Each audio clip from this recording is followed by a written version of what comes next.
Crewed lunar flyby Reed Wiseman, Victor Glover, Christina Koch, and Jeremy Hansen.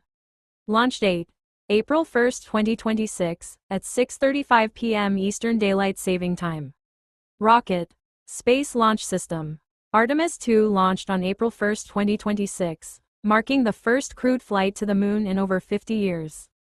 The 9-day mission, which sends 4 astronauts around the moon and back, is scheduled for splashdown in the Pacific Ocean on April 10, 2026.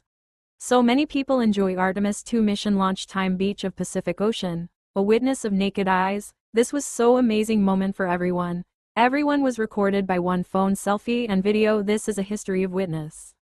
This year, 4 NASA astronauts will fly around the moon and back for the first time since the Apollo program.